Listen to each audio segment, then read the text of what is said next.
Assalamualaikum warahmatullahi wabarakatuh. Baiklah, pada video kali ini saya akan menjelaskan sebuah materi dari mata kuliah Bahasa Indonesia dengan topik 5, yaitu pola kalimat dasar. Sebelumnya, perkenalkan, nama saya Velia Kartika Dasril dengan NIM 19231062 dari Prodi Pendidikan IPA Universitas Negeri Padang. Baiklah, capaian pembelajaran dan materi, yaitu capaian pembelajaran mahasiswa mampu mengetahui, memahami, dan membuat kalimat dengan tepat. Dengan materi, mengacu kepada capaian pembelajaran di atas, ada beberapa materi yang akan dijelaskan untuk menambah pemahaman dan wawasan peserta didik. Materi tersebut adalah yang pertama, hakikat kalimat, yang terdiri dari subjek, predikat, objek, pelengkap, dan keterangan. Materi kedua adalah pola dasar kalimat. Pola dasar kalimat terdiri atas kalimat dengan pola SP, kalimat dengan pola SPO, kalimat dengan pola SPPL, kalimat dengan pola SPCAT, kalimat dengan pola SPOPL, kalimat dengan pola SPOCAT. Baiklah, masuk kepada materi pertama, yaitu hakikat kalimat. Kalimat adalah satuan bahasa terkecil dalam wujud lisan ataupun tulisan yang mengungkapkan pikiran yang utuh, yang mana dalam wujud lisan diucapkan dengan suara naik dan turun, sedangkan dalam tulisan dimulai dengan huruf kapital dan diakhiri dengan tanda titik, tanda tanya, atau tanda seru. Lebih lanjut dijelaskan bahwa kalimat dalam tulisan formal atau resmi harus kalimat dalam ragam baku. Selain itu, kalimat yang dibentuk dalam tulisan terdiri dari lapisan bentuk dan makna yang dinyatakan dalam bentuk tersebut. Mengacu kepada hal tersebut, maka kalimat memiliki unsur-unsur pembentuknya agar membentuk sebuah makna yang tepat. Masing-masing unsur tersebut memiliki ciri-ciri yang membedakan antara satu unsur dengan unsur yang lainnya. Sugono menjelaskan ciri-ciri dari masing-masing unsur kalimat sebagai berikut. A. Subjek. Subjek atau pokok kalimat merupakan unsur utama kalimat. Subjek menentukan kejelasan makna kalimat. Penempatan subjek yang tidak tepat dapat mengaburkan makna kalimat. Keberadaan subjek dalam kalimat berfungsi yang pertama sebagai membentuk kalimat dasar, kalimat luas, kalimat tunggal, atau kalimat majemuk. Yang kedua, memperjelas makna. Yang ketiga, menjadi pokok pikiran. Yang keempat, menegaskan atau memfokuskan makna. Yang kelima, memperjelas pikiran ungkapan. Dan yang keenam, membentuk kesatuan pikiran.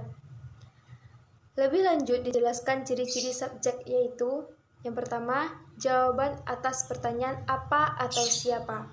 Yang kedua, berupa kata benda atau nomina atau frase nomina. Yang ketiga, disertai kata itu.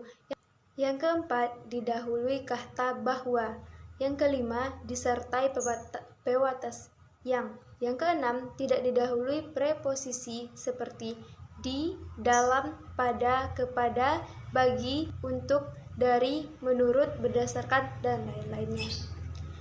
Selanjutnya, B. Predikat.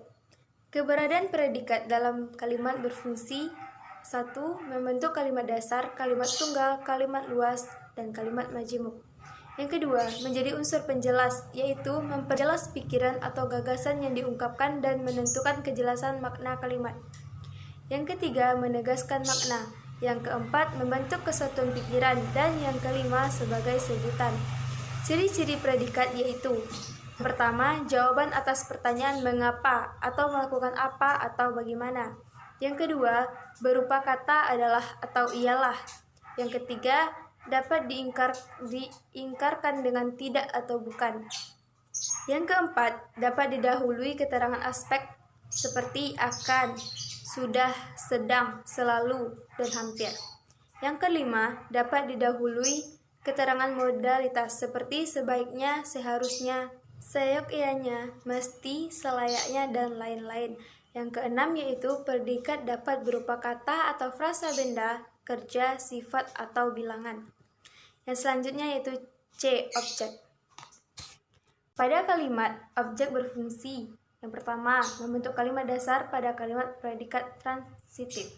Yang kedua, memperjelas makna kalimat. Dan yang ketiga, membentuk kesatuan atau kelengkapan pikiran.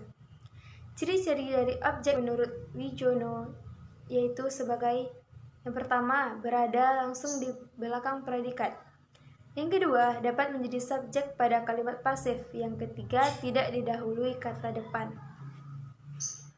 Yang selanjutnya yaitu pelengkap. Pelengkap adalah unsur kalimat yang berfungsi melengkapi informasi, pengkhususan objek, dan melengkapi struktur kalimat. Ciri-ciri pelengkap menurut Wijono yaitu sebagai yang pertama, terletak di belakang predikat. Yang kedua, tidak didahului preposisi. Dan yang ketiga, kategori katanya dapat berupa kata benda, kata kerja, atau kata sifat. Yang terakhir yaitu keterangan. Keterangan adalah unsur yang fungsinya menerangkan seluruh fungsi kalimat atau unsur kalimat tertentu dalam kalimat. Ada beberapa ciri-ciri keterangan yang membedakan dengan unsur yang lainnya, yaitu yang pertama, bukan unsur pertama. Yang kedua, posisi keterangan tidak terikat atau dapat berpindah-pindah. Yang ketiga, dapat berupa keterangan waktu, tujuan, tempat, sebab, akibat, syarat, cara, dan pengganti nomina. Yang selanjutnya dapat berupa keterangan tambahan. Baiklah, kita masuk kepada materi kedua, yaitu pola dasar kalimat. Pola dasar kalimat. Alwi mendefinisikan kalimat dasar sebagai kalimat yang terdiri atas satu klausa dan memiliki unsur-unsur kalimat yang lengkap dan berurutan, serta tidak mengandung pertanyaan atau pengikraran. A. Kalimat dengan pola SP. Kalimat dengan pola ini terdiri dari unsur subjek dan predikat saja. Contoh, yang pertama, ayah sedang membaca. Yang kedua, dia bijaksana. Yang B, kalimat dengan pola SPO. Kalimat dengan pola yang menggunakan 3 unsur kalimat ini termasuk pola kalimat dasar jika tidak ada penambahan. Contohnya, yang pertama, mahasiswa itu sedang mengerjakan tugas akhirnya. C, kalimat dengan pola SPPL. Kalimat dengan pola ini terdiri dari subjek, predikat, dan pelengkap. Contohnya, mata kuliah bahasa Indonesia dipelajarinya dengan tekun. D. Kalimat dengan pola SPCAT. Contohnya, mahasiswa Sentra Tasik menari di pendopo fakultas. Yang E. Kalimat dengan pola SPOPL urutan. Contohnya, dosen meminta mahasiswa lebih teliti. Yang F. Kalimat dengan pola SPOCAT. Contohnya, lelaki itu melemparkan batu ke jendela rumahnya. Sekian, terima kasih. Saya sudahi dengan wassalamualaikum warahmatullahi wabarakatuh.